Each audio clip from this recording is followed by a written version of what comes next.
Welcome back. A healthy outlet for veterans dealing with symptoms of PTSD and depression. That's what Task Force 20 does and has been doing for several years now. And Jason Graven is here this afternoon learning more about the organization and their upcoming events. So you got a banquet coming up on Friday at the Pinnacle. First of all, let's backtrack. Task Force 20, at the time you started it in 2016, there were about 20 veterans a day taking their life.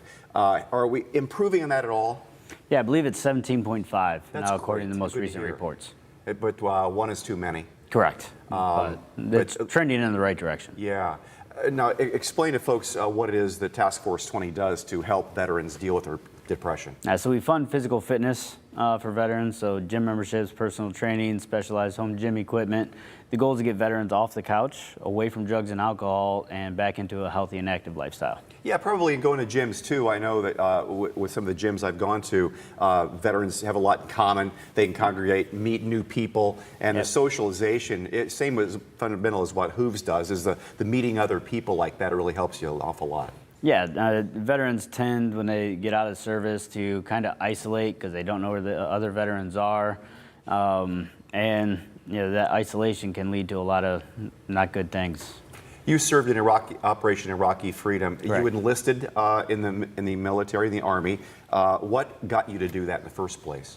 I enlisted 2 weeks after 9/11, okay. And while 9/11 wasn't like my sole motivation, that was kind of the wake-up call that there was more to life than just selling sandwiches. And it's time to get my own butt off the couch and do something more.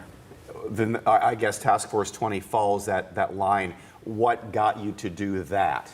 So Task Force 20 is kind of, I had a gym that was near my house, and I was very much going through that isolation period myself. And I went up to the gym and really dedicated myself. In about 5 months, my confidence improved. I'd made friends, and my own entire life kind of changed for myself. And I thought, if it worked for me, would it work for others? So I started looking in, doing research, and I had already been doing studies and found a direct correlation between physical fitness and mental health. And so all this time you've raised money to give scholarships to veterans to go to gyms. How many veterans have been using that now? We're now over 350 veterans that we've assisted. Aren't you proud of that? That's so fantastic. Yeah. And that's why last year you were inducted in the Ohio Veterans Hall of Fame in Columbus. Congratulations for that again. Thank you, sir. Now, the dinner coming up this Friday, I emceed it last year, I emceed it this coming Friday, your Veterans Awards Banquet. What kind of awards are you giving out? So we give out a Veteran of the Year, a Civilian of the Year, and Veteran Organization of the Year award. And it's all geared towards focusing on what others are doing in the community for veterans. And what typically, the winners in the past few years, what typically have they been doing? Anywhere from, drawing a blank. It's all about what they're doing for veterans. Yeah. How are they improving veterans' lives in Northwest Ohio? And, we know as an organization what we do. We want to highlight what others are doing to get their word out. And we want them to be recognized as well, because we realize what it takes to, dedicate your lives to helping others. Tell me about the speaker coming up on Friday. Lonnie Bedwell.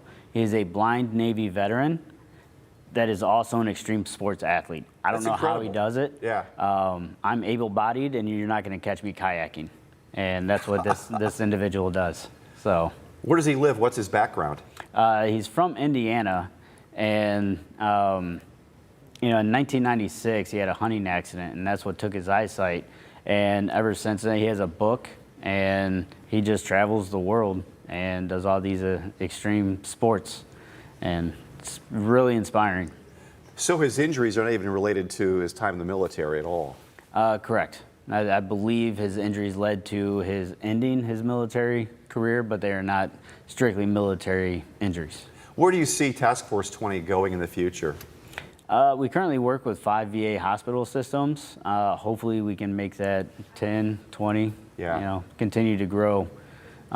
Maybe one day be a national. I'm just so proud of you for what you've been able to do for veterans, and it's a very cool thing that you're doing. Would you ever have dreamed it's going to be like this? Absolutely not. I mean, I started it as kind of a passion project, and what it's blossomed into, yeah, I would have never guessed. The awards banquet is coming up on Friday at the Pinnacle. If people would like to go, how can they get tickets? They can go on our website, tf20.org. They can send an email to the contact at tf20.org, and I can send them the link. You can find us on Facebook. They can send a message in through Facebook. And plus, if you come to the event, you'll meet some wonderful people who just, their heart's in the right place and trying to help veterans every day and get through. Hope everybody's going to be all right there.